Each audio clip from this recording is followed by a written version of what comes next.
दिल्लीर Rouse avenue court of नेता एवं पूर्वतन पूर्त मंत्री सत्येंद्र जैन को एक बड़ आश्वस्ति देछंती।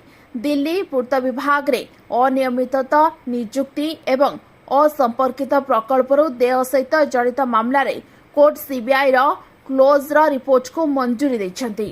कोर्ट कहछन्ते दीर्घ तदन सत्वे दुर्नीति किंबा अपराधिक षड्यंत्रर कौनसी प्रमाण मिली नहीं।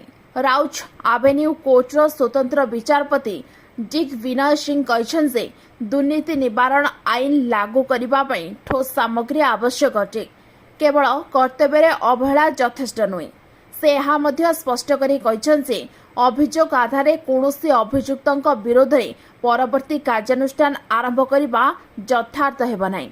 ए मामला 2018 मसीह दायर एक एफआईआर सहित जड़ित अटे।